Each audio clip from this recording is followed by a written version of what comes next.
Ça, c'est aussi une de mes cartes préférées, c'est la fusion. Alors, ce sont deux anneaux qui s'entrelacent sur un fond violet. Alors, violet, c'est la couleur spirituelle par excellence. Les anneaux représentent des âmes, et en fait, cette carte représente des âmes sœurs ou des flammes jumelles.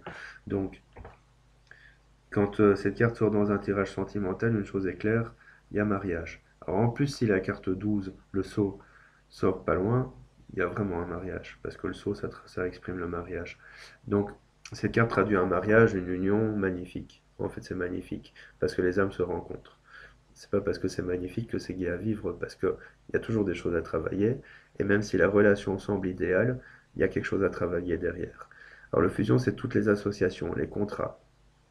Oui, je cherche un boulot, t'inquiète pas, tu auras un boulot bientôt.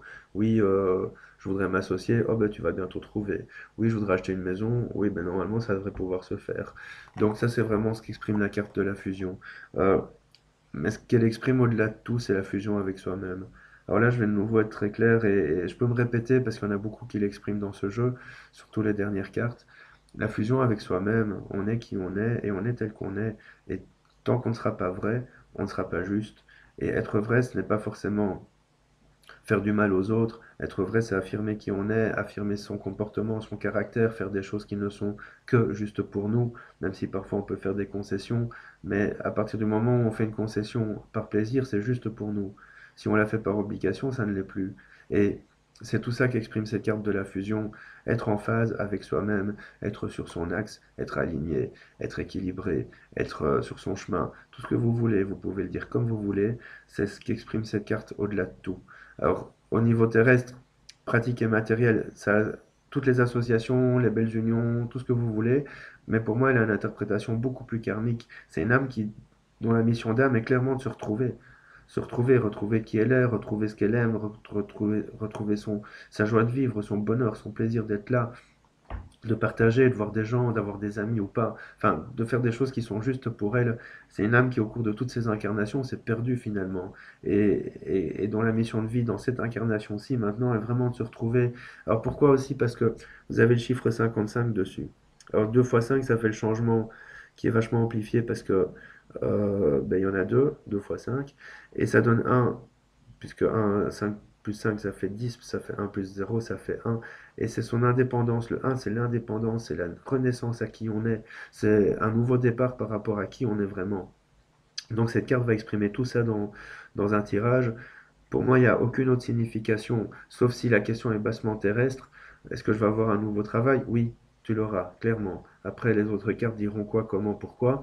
Mais pour moi, cette carte elle a vraiment un travail karmique de fond à faire parce que dans notre vie, en fait, on est conditionné, on est moulé, on est dans un moule depuis qu'on est petit. Rentrer à l'école, 1 plus 1, ça fait 2, ça fait 1 plus 1, ça fait 2. Ok, ça fait 2. 4 fois 8, ça fait, 40, ça fait 32. On apprend toutes des choses, on nous impose des trucs, on nous enlève notre pouvoir de réflexion, notre pouvoir de décision.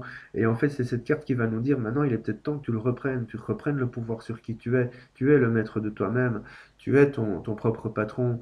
Je parle pas dans le travail d'être indépendant, même si ça peut traduire ça aussi, mais c'est toi le patron de ton corps, de tes pensées, de tes émotions, de tes énergies. C'est toi le patron de ta vie, c'est toi qui décides de comment est ta vie. Sors du moule si tu en as besoin, reste dans le moule si tu es en phase avec toi-même. Mais c'est toute cette réflexion que cette carte-là va nous amener. Sors de nouveau, fais le deuil, comme disait la carte 54, la mort. Fais le deuil de tout ce que tu as appris, acquis, et crée tes propres opinions, ta propre vie, ton propre toi-même, tout simplement. T'aimes avoir les cheveux rasés avec un bouc et des tatouages, bah, tu te fais les cheveux rasés avec un bouc et un tatouage.